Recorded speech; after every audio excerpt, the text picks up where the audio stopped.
بسم الله الرحمن الرحيم. الصلاة والسلام على أشرف المرسلين وعلى آله وصحبه أجمعين. Donc, monsieur le directeur du CEDOC, chers collègues, mon coordinateur de formation doctorale, chers collègues enseignants, chercheurs, salam alaikum, ou chers doctorants bien sûr, salam alaikum wa rahmatullahi wa barakatuh. Donc, c'est avec un grand plaisir qu'on entame ce webinaire dans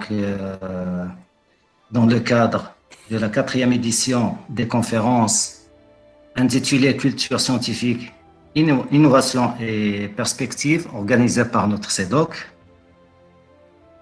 Sciences et techniques de l'UMP. Donc, nous aurons le plaisir d'accueillir aujourd'hui deux conférenciers, le professeur Marouf El-Bekkay et le professeur Oshif Mohamed, qui vont animer donc ce webinaire à travers deux conférences qui sera présentée donc par le professeur Oshif, qui va nous parler un peu de la physique subatomique. On est toujours dans le domaine de la physique. Je pense qu'on va découvrir beaucoup de choses. Donc, il va parler des enjeux scientifiques de la physique subatomique. Professeur Oshif, juste un petit mot, un lauréat du MP. Donc, il participe donc au rayonnement de notre université. Il est quand même second en termes de publication au niveau de notre CEDOC, avec un H-index qui est supérieur à 100. Donc, je le félicite donc pour ses efforts et je vais lui donner la parole pour cette deuxième conférence. Professeur Oshif, à vous la parole. Merci beaucoup, Monsieur Benallé, je vous remercie beaucoup et c'est très gentil tous ces éloges-là. Donc, je vous remercie beaucoup. Je remercie aussi Monsieur Azizi, le directeur du CEDOC, pour nous avoir permis de faire cette conférence aussi. Et je remercie aussi Sylvain Bekkay pour sa très jolie présentation de la mécanique quantique. Et il va voir que dans la présentation que je vais vous faire tout de suite, qu'il y a une grande liaison avec la mécanique quantique. Donc, je vais essayer de mettre ma présentation en ligne pour qu'on puisse commencer. Vous me dites si c'est bon, vous arrivez à voir. Je vais commencer, Inch'Allah. Donc, la présentation d'aujourd'hui s'articule sur les objectifs du LHC, c'est le Large Hadron Collider, ou le Grand Collisionneur à hadrons au CERN. Donc, on va parler un petit peu, c'est quoi le LHC, les enjeux scientifiques des expériences qui se trouvent au LHC, et comment ça a été bâti, qu'est-ce qu'il fait, et quelles sont les conséquences de ce travail gigantesque qui se trouve entre la frontière suisse et la frontière française. Donc, on travaille sur ce projet dans plusieurs universités marocaines, dont l'université d'Oujda a été une des pionnières, avec celle de Marrakech, Casablanca, Rabat et le Knesset. Et donc, il y a une dizaine de professeurs qui travaillent sur ce projet-là, et dont 3 qui sont à Oujda. Donc la contribution d'Oujda au CERN est très importante. Chaque professeur, pratiquement, il a 2 ou 3 étudiants au master. Donc, qu'est-ce que ça veut dire la physique subatomique? La physique subatomique, c'est une notion qui est un peu ambiguë. En fait, c'est la physique subnucléaire qu'il faut dire, mais par abus de langage, par l'histoire des choses, ça a été nommé physique subatomique. Donc l'idée, c'est qu'on s'intéresse à des choses qui sont encore plus petites que le noyau atomique, et donc moi je dirais plus subnucléaire. Alors, l'autre définition, c'est la plus facile, c'est les particules élémentaires. Les particules élémentaires, c'est ce qu'on appelle les particules subatomiques. Alors, c'est quoi il s'agit de quoi?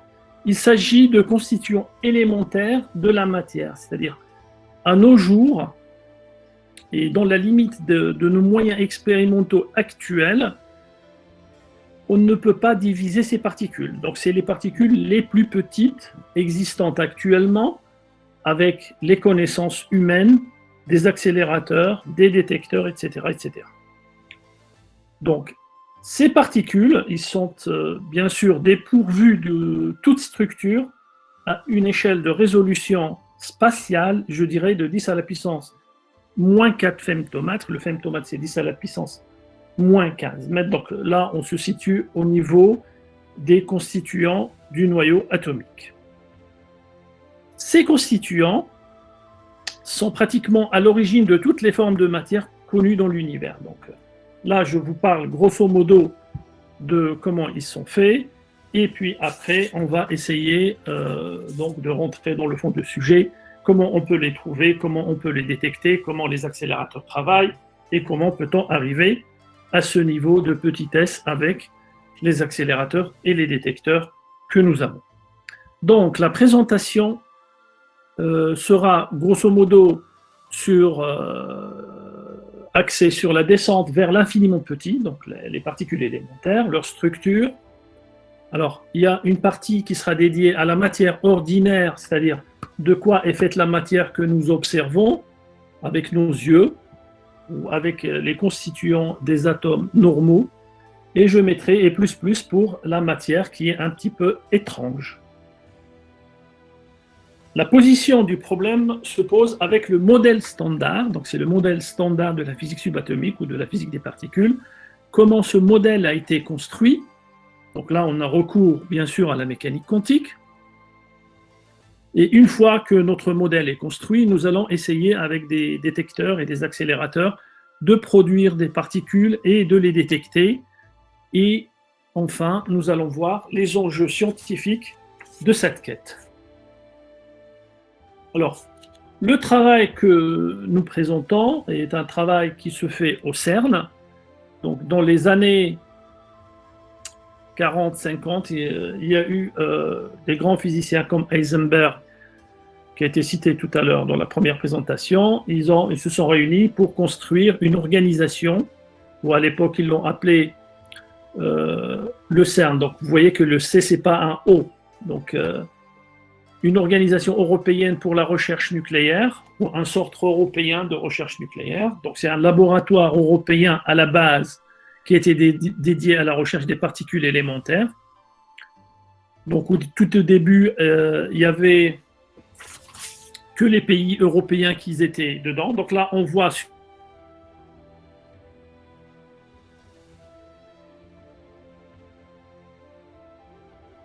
le laboratoire, c'est ici le laboratoire, puis après, il y a le synchrotron et les supersynchrotrons qui est autour.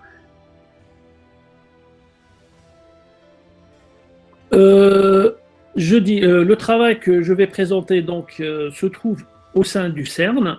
C'est l'Organisation européenne pour la recherche nucléaire. Donc le mot nucléaire, il est un peu ambigu parce que sa construction a été faite dans les débuts des années 40, 50, 60, voire à la fin des années 60, ils ont terminé.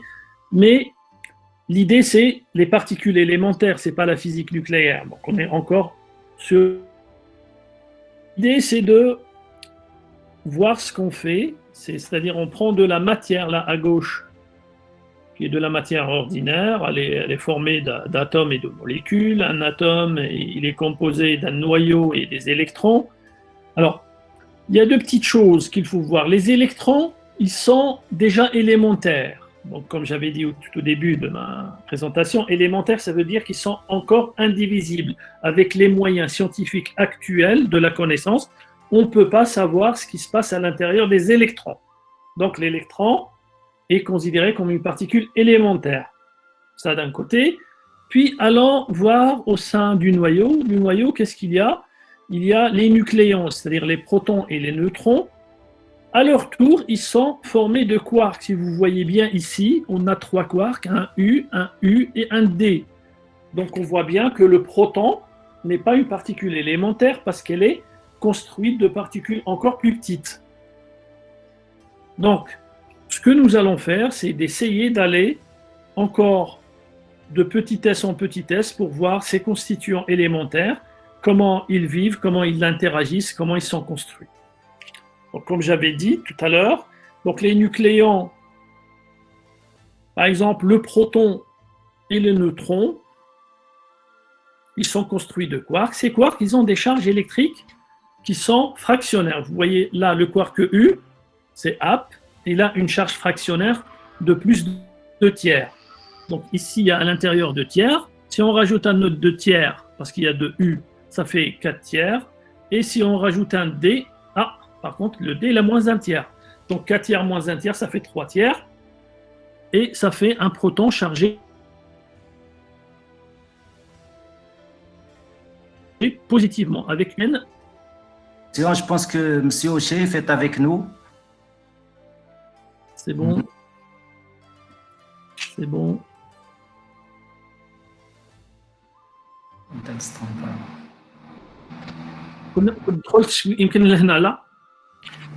Vas-y, continue. D'accord. Donc, effectivement, donc le Large Hadron Collider est un détecteur. Est-ce que vous voyez la souris quand elle bouge? Non? Oui? Oui, on la voit. D'accord. Donc là, si vous voyez les deux drapeaux, la France et la Suisse, donc là, on est sur Terre en haut, la première partie. Donc là, il y a le CERN. Et en dessous, sous Terre, là, c'est la deuxième partie que vous voyez, il y a l'accélérateur qui a une circonférence de pratiquement 27 km. Il est à une profondeur de 100 mètres. Et si vous voyez les petits noms là, LHCb, Atlas, Alice, ce sont les expériences qui sont enfouies sous terre et l'accélérateur qui leur produit les protons pour faire les interactions. Donc, le LHC est un projet scientifique très grand, donc, dont la conception a été commencée dans les années 80 par la réalisation du LEP, qui est Large Electron Positron Collider. Donc, on faisait collisionner les électrons avec des positrons pour produire des interactions. Puis, en 1994, il y a eu l'idée de construire le LHC et les grandes expériences sur le LHC. Atlas, dont Oujda fait partie, CMS, Alice et LHCb, ils ont été approuvés. Et Oujda, depuis 1994, elle est dessus et elle travaille sur l'expérience Atlas. Donc l'arrêt du LEP s'est produit en l'an 2000 et le premier faisceau du LHC a commencé en 2008 avec la participation de presque 10 000 physiciens parmi toutes les universités mondiales, dans une dizaine d'universités marocaines. Et il est arrivé à son plein régime, ça veut dire de produire des protons dans les deux sens, avec 7 TeV, ce qui donne 7 plus 7 est égal à 14 TeV pour la première partie de phase de travail. Donc c'est une partie qui va durer 20 ans, donc on est en plein dedans. Oh là, c'est quoi ça? Non.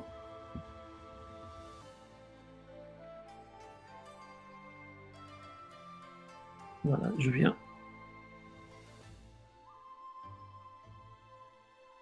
Voilà.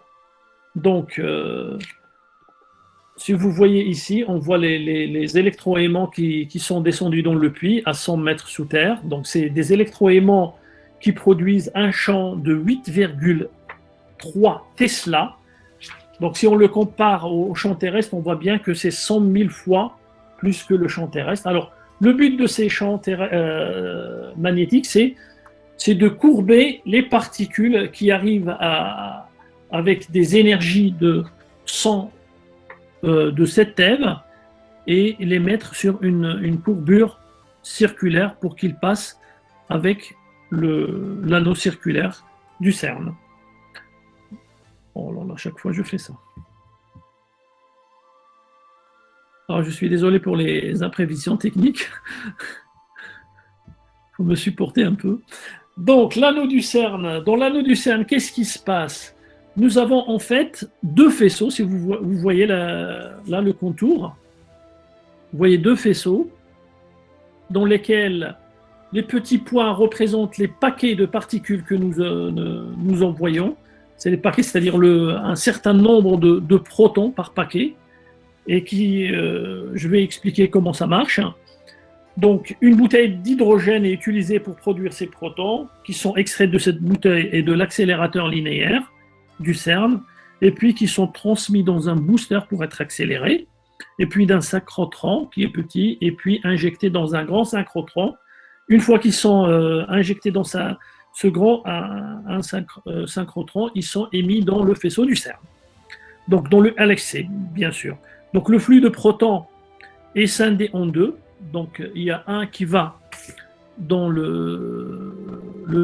l'anneau en haut et un qui va dans l'anneau en bas. Alors, dans chaque expérience, par exemple Atlas, quand les deux faisceaux ils arrivent sur Atlas, donc le point où il y a la collision, c'est-à-dire où se trouve l'expérience, ces faisceaux-là, ils vont converger pour que le proton qui vient du faisceau 2, il rentre dans le proton du faisceau 1 et faire une collision. Donc, des dizaines de milliers d'ordinateurs collectent les nombres de ces collisions parce qu'on a 100 milliards de protons par paquet. Donc, vous imaginez qu'en une seconde, nous obtenons 60 millions de collisions, je dis bien 600 millions de collisions par seconde. Donc, c'est un nombre énorme de collisions, ce qui représente pratiquement en une année à 15 millions de gigaoctets, ou bien une pile de CD-ROM de 20 km de haut. Donc ce sont des données qui sont traitées partout dans le monde pour prendre les résultats d'interaction qui sont importants. Parce que quand des collisions sont faites à de très haute énergie, on a beaucoup de background. Donc l'idée, c'est de faire des triggers, c'est-à-dire des systèmes de sélection pour prendre que les événements dont nous avons besoin. Alors, le faisceau là, le point de collision, il y a un détecteur comme celui-là, qui est le détecteur Atlas. Le détecteur Atlas est un détecteur sur lequel participe Oujda. Donc c'est un très grand détecteur. Vous voyez l'éléphant par rapport à Atlas, on va dire que c'est pratiquement un stade de foot en volume. Donc là, au milieu du détecteur, vous voyez c'est du vert, et à l'intérieur du vert, il y a le point de collision. C'est là où ces 600 millions de collisions peuvent avoir lieu. Et une fois que les particules sont produites, donc ils sont détectés au fur et à mesure par les détecteurs qui vont au-delà vers l'avant. Vous voyez, chaque couche représente un détecteur différent. Par exemple, les muons sont en bleu ici, vous trouvez les sélénoïdes en bleu un peu foncé, et vous trouvez par exemple, je ne sais pas, le toroïde à l'intérieur et le calorimètre à l'intérieur, parce qu'ils étudient l'énergie. Donc les premiers signaux que nous avons vus, c'était en 2008, exactement le 24 août 2008, c'est des détecteurs de silicium du LHCb qui a détecté ces particules, une fois que ça a été mis en marche. Et si vous voyez bien, ça c'est le nombre de comment on appelle ça, le succès était planétaire, et donc il y avait 250 journalistes de 33 pays parmi l'Europe et le monde qui sont venus voir ces collisions. Donc la course et la poursuite folle de ce projet nous engendre des énergies. Par exemple, pour un proton de LHC de cette EV, 10 à la puissance moins 19 mètres produit l'énergie qu'un moustique peut faire en vol devant nos yeux. Donc l'énergie produite par ce vol de moustique dans la nature peut être réduite à 7 EV au niveau de 1 proton du CERN. Donc par contre, un faisceau produit l'énergie d'un TGV qui va à 150 km par heure et qui pèse pratiquement 400 tonnes. Donc si vous voyez les simulations à gauche et la production des particules, ça nous a montré qu'il faut bien travailler sur les simulations parce que la production des collisions est nettement importante. Donc, pourquoi tout ça? Pourquoi le LHC travaille? À quelle fin? Quels sont les objectifs? Quels sont les intérêts? Quels sont le résultat, etc., etc. C'est ce que nous allons voir. Est-ce que vous arrivez bien à lire les transparents? Oui, Donc, c'est bon. par curiosité, premièrement, hein, par curiosité, bon, pour comprendre la nature à son niveau le plus fondamental, c'est-à-dire la physique subatomique tout court, les particules élémentaires et leur interaction. Jusqu'à maintenant, on a compris pas mal de choses, mais c'est toujours à la recherche de petites hafawat, on va dire en arabe, La notion telle que l'espace et le temps, est-ce que l'espace et le temps sont bien compris ou pas? Est-ce que la notion de champ est bien comprise comme je l'ai défini tout à l'heure ou pas? Les principes de symétrie, le théorème de Noether, à chaque courant conservé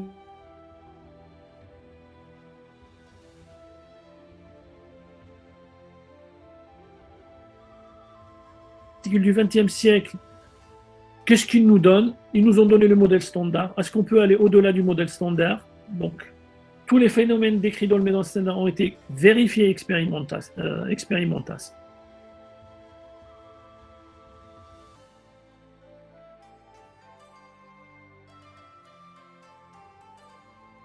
Des coupures du son, tu vois, chef. Tu m'entends? On n'entend Les rien. particules connues sont-elles vraiment fondamentales? Donc tout le monde connaît l'électron, mais est-ce qu'il y a quelque chose qui forme l'électron? Est-ce qu'il y a quelque chose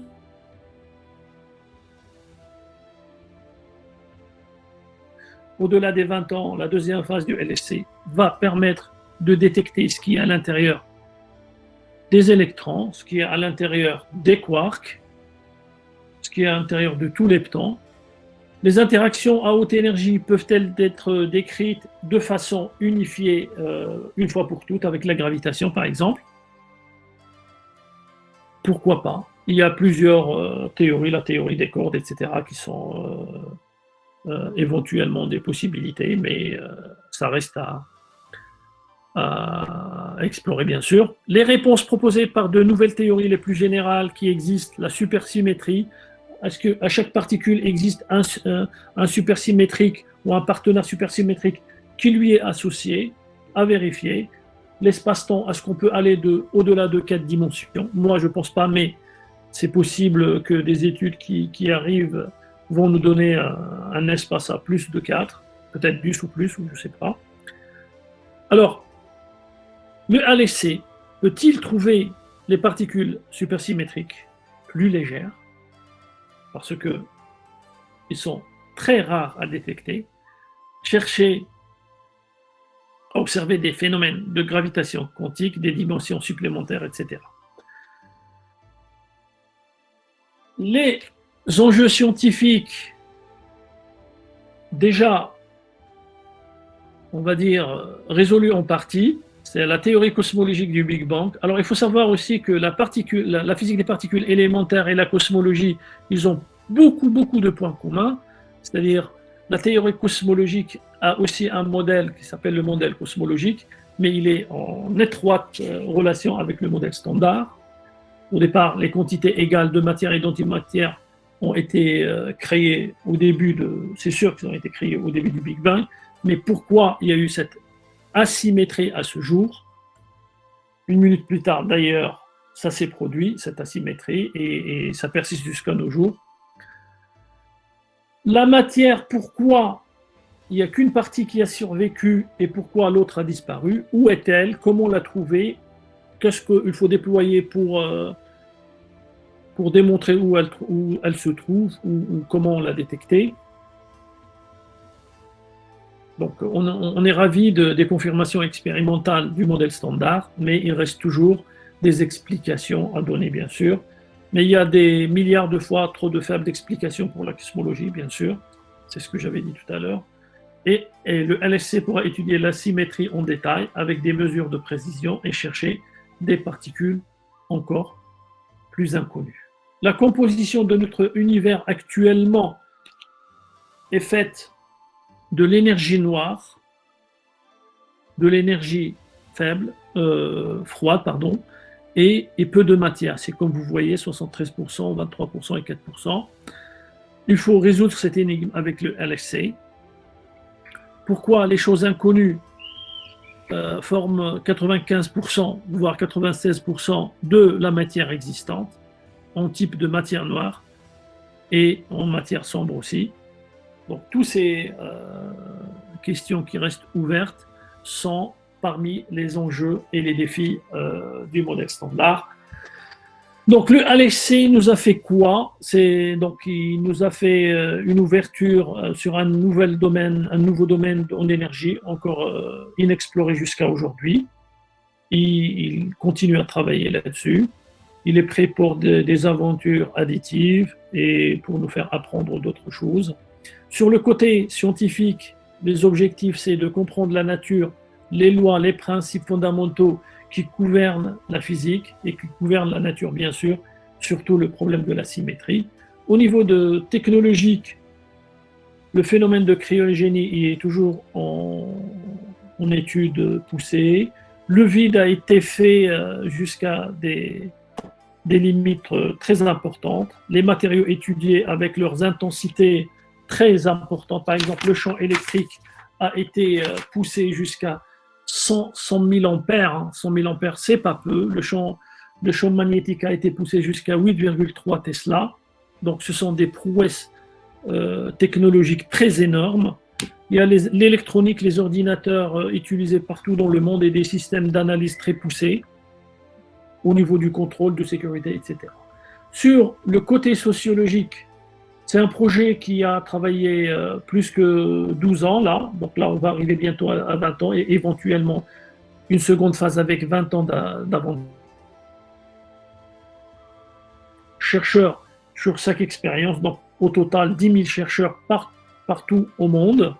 Et sur le côté sociétal, donc la communication, l'opinion publique, le financement de type de recherche. Je vous rappelle que au début de construction du LHC, la somme qui a été calculée, c'était 4 milliards de dollars. Et aujourd'hui, on est au niveau de 8 milliards de dollars. Donc, c'est l'expérience la plus chère au monde et qui demande le plus d'argent au monde.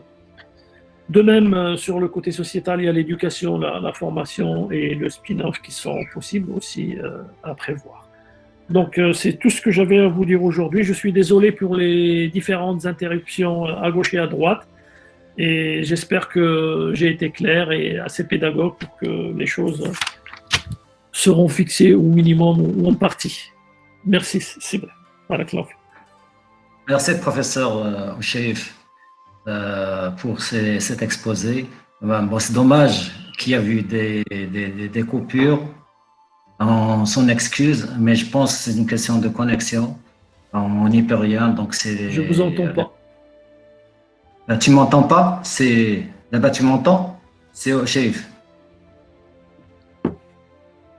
Ocheif, tu m'entends?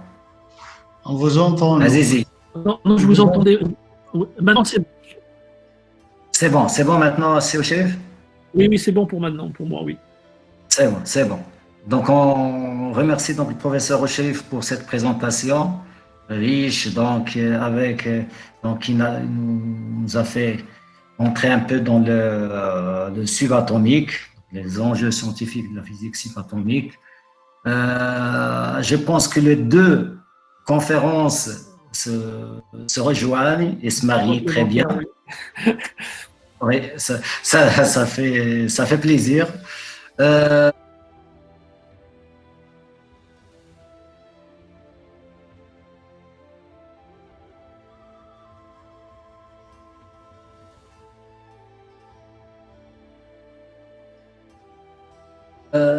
Je ne sais pas au niveau au niveau des questions, j'ai pas relevé beaucoup de questions. Je vois deux questions. Bon, on a profité avec le professeur Maouf pendant la coupure. Oui. Et on a bien discuté. Donc la première partie, c'est déjà pas mal. La deuxième partie, vu le temps, on n'a pas beaucoup de temps, mais j'ai quand même une question. Est-ce que ça rejoint l'explication donnée à un verset coranique, là, comme quoi ce que l'on voit ne sont pas les astres, mais leur emplacement. Je ne sais pas, une question qui est adressée ici au chef ou le professeur Maouf. Là, je la vois plus pour le professeur Maouf. Professeur Maouf, tu m'entends? Je pense qu'il est Maouf. Professeur Maouf. Je partage le. Oui. Allô? Attends. Oui. Est-ce que vous m'entendez là? Moi, je dirais à ce jour, tout ce qu'il y a Oui, est-ce que vous m'entendez? au niveau physique, il a Maintenant, on va écouter c'est au chef et on va donner la parole au professeur Maouf. D'accord. l'idée je vais partir بآية قرآنية ثانية وهي التي تقول بسم الله الرحمن الرحيم يوم نطوي السماء كطي السجل للكتاب جليل الكتاب كما بدأنا أول خلق نعيده وعدا علينا إنا كنا فاعلين. Donc Allah tabaraka wa ta'ala, qu'est-ce qu'il nous dit que le Kawn, quand il a été créé, le Big Bang, il était créé à partir d'un point, c'est un livre qui était fermé et il commence à s'ouvrir. Donc il s'ouvre avec des feuilles qui s'éparpillent. Ces feuilles s'éparpillent dans le sens que c'est le livre qui s'ouvre. Et c'est ce qu'on appelle les variétés différenciables. Donc s'il y a des mathématiciens, ici le directeur du CEDOC peut nous expliquer ce que ça veut dire une variété différenciable. Donc l'ouverture du livre, il y a des feuilles qui s'ouvrent, donc l'univers s'ouvre. Donc l'univers, il est en expansion. À un certain moment, la théorie nous dit qu'il va y avoir une singularité dans le temps et ce livre, il va commencer à se refermer. Vous voyez ? Jusqu'à retourner à un point, c'est-à-dire jusqu'à la fermeture du livre. Et ça se tranche. C'est le principe, ça c'est le modèle cosmologique, il est défini comme ça. Et donc, normalement, la position des astres, comme elle était décrite dans le Coran, elle est bien définie par la science. Un astre, il ne peut pas aller ailleurs, il suit sa trajectoire, il est toujours sur son orbite. Et l'univers, il évolue de telle manière que tout est bien calculé. Donc on ne peut pas dire qu'il y a un astre qui sort de son coin ou qu'il a percuté un autre, etc. Donc on ne peut que s'incliner avec la création divine et وعز الله تعالى الله على يعني على كل صدق الله العظيم. Allah, elle est absolue dans tous les termes et dans tous les sens. On va donner la parole, c'est professeur Maouf. Tu nous écoutes. Oui, merci. Vous voulez intervenir? Est-ce que vous m'entendez là? Oui. On t'entend. Donc moi j'ai écouté la question. Alors pour moi la chose il va se présenter tout autrement. Moi je dis que le Coran, qui est le message divin d'Allah, c'est un livre de la foi. Et il faut donc laisser la foi et ne jamais, à mon humble avis, essayer de faire du Coran un livre de science, un livre de physique, un livre de médecine, un livre de je ne sais quoi. La science, c'est une chose. Les théories scientifiques, ils sont mortels. Ils changent. À un moment donné, on a raison, notre raison est très limitée. Demain, cette théorie n'est plus valable. Alors que le Coran, le message divin, c'est un message qui est éternel, qui provient d'une source qu'on appelle Allah, et la vérité absolue. Donc, il faut séparer les choses. Et pour revenir à ce que l'objet de la question, la uqsimu bimawaqi'in nujum, moi je souligne avec Farwaqi sur le mot nujum. Ça veut dire quoi nujum? Est-ce qu'il parle des étoiles? Est-ce que vous êtes sûr? Parce que moi je connais par ailleurs que le Coran dit que le Coran نزل منجما. هناك عملية تنجيم والمصدر باين. إذا ماذا نعني بالنجوم؟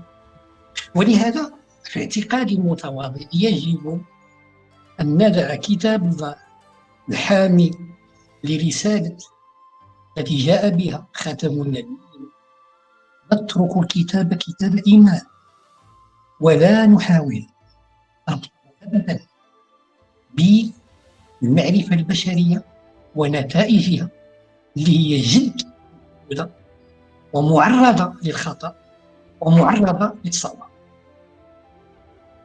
D'un autre côté, je peux dire à mon cher collègue Chérif, lui qui est un physicien, maintenant ce qui est admis en physique, c'est la relativité généralisée. Et puisqu'il a soulevé la théorie du Big Bang, cette théorie, il dit que rien ne bouge. Ce ne sont pas les galaxies qui sont en mouvement. Ce ne sont pas les planètes qui sont en mouvement. C'est l'espace qui est en mouvement. C'est l'espace qui est en mouvement. Il y a le contenu et il y a le contenant. Le contenu, il défore le contenant. Et donc, il y a des mouvements inertiels. Les galaxies, ils ne s'éloignent pas. Les galaxies, ils sont fixes. C'est l'espace qui gonfle. Donc, pour cela, moi, je préfère, et essentiellement pour nous musulmans, de jamais ne mettre sur la table des connaissances humaines qui sont très précaires, qui sont assujetties à beaucoup, de variabilité, là où ça dépend, une connaissance qui dépend de beaucoup de paramètres aléatoires. Une théorie maintenant, il est applaudi, demain, il ne vaut plus rien. Mais le message divin, c'est un message qu'il faut préserver. Le domaine de la foi, c'est le domaine de la foi. Et le domaine de l'intellect, c'est le domaine de l'intellect. Et je vous remercie. Merci, professeur Marouf. Merci, professeur Ocheif. Je pense qu'il faut. On peut. Il y a des questions. L'interprétation. C'est tout ce qu'il y avait. Il y avait une question. La question. Je ne sais pas. Est-ce que les physiciens sont prêts à admettre une théorie sans confirmation expérimentale? C'est une question. C'était la dernière question que j'ai relevée. Il n'y a pas de question. Bon, il y a ça ouvre le champ à beaucoup un questionnement. Moi j'ai un exemple que j'aime beaucoup, c'est la quantification de la charge magnétique. C'est que Dirac en 1924, il est arrivé à 1924, entre 1924 et 1931, il est arrivé au fait que la charge électrique fois la charge magnétique, la charge est égale à NH bar sur 2. Donc il a quantifié la charge magnétique. La quantification de la charge magnétique a pour conséquence divergence de B est différent de 0. De 0. C'est. Oui.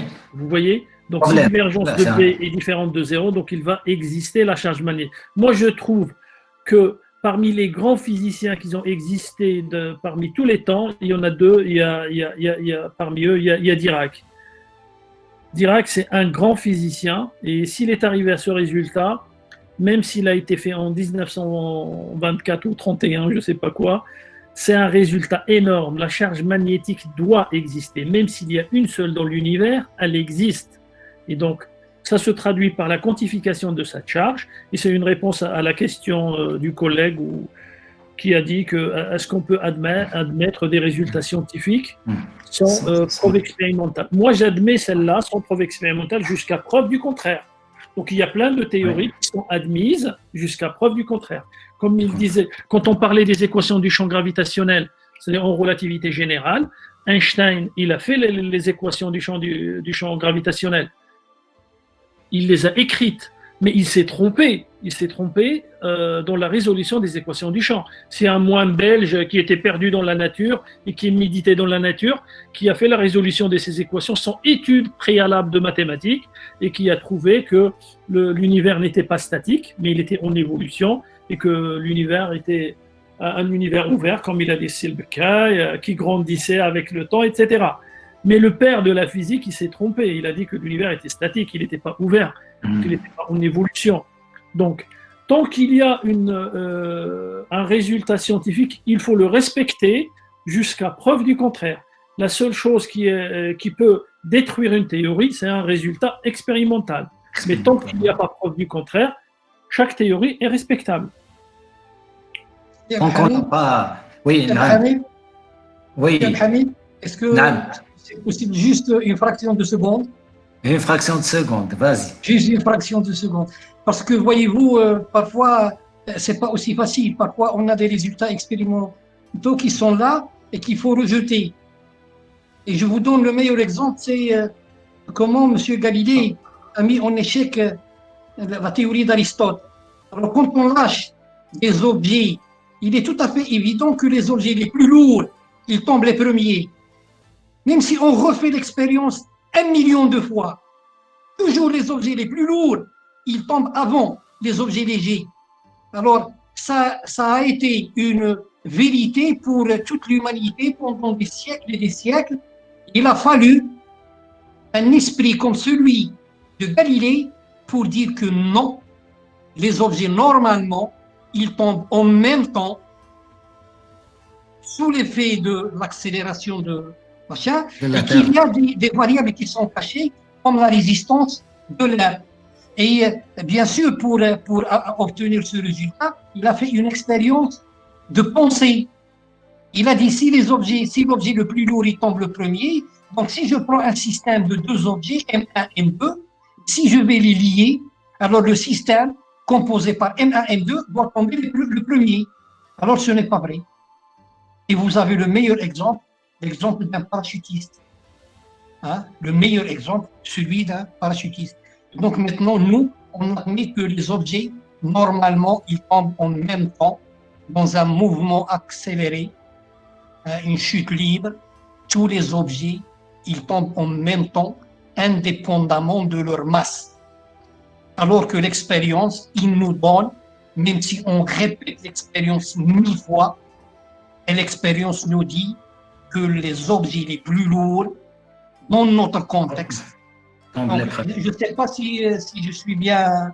Là, j'ai bien saisi ce que tu veux dire. Voilà. Et donc, il y a l'interprétation. Il y a de l'interprétation. On ne peut pas admettre des résultats que dans le cadre où notre interprétation est conforme. C'est-à-dire qu'il faut qu'il y ait cette cohérence intérieure. Une synergie entre le... Donc voilà, je vous remercie et sincèrement, je remercie M. Azizi, je remercie tous les enseignants responsables du CEDOC pour les efforts qu'ils ne cessent de fournir. Et sincèrement, si on aimait, si vous voulez, si on omit, pardon, ces conférences, je pense qu'on va se retrouver dans un îlot, dans un petit désert intellectuellement parlant. Je vous remercie. Merci, professeur. Merci, professeur Marouf. Je pense que ces conférences nous rendent un peu l'esprit et l'âme de la science. Et je remercie donc le CEDOC pour ses efforts. Et on évolue. Donc, on essaie toujours de faire mieux. C'est une bonne expérience, donc on remercie les initiateurs, on remercie nos conférenciers et je pense qu'il y a beaucoup de questions et si on continue à débattre, on peut rester des heures, sinon des jours et des jours. C'est au chef, merci donc pour ton intervention. Merci, c'est Azizi, merci à vous tous. Je pense qu'on a un peu débordé, mais on s'excuse. Et on termine donc cette conférence. سبحان ربك رب العزة عما يصفون وسلام على المرسلين والحمد لله رب العالمين. شكرا جزيلا. شكرا للجميع. شكرا جزيلا. شكرا سي بن علي وشكرا الإخوان معروف وأشرف. شكرا جزيلا. شكرا لكم أستاذ. شكرا لكم. شكرا للجميع. يلا حفظكم الله. الحصة المقبلة إن شاء الله الأسبوع المقبل. الله.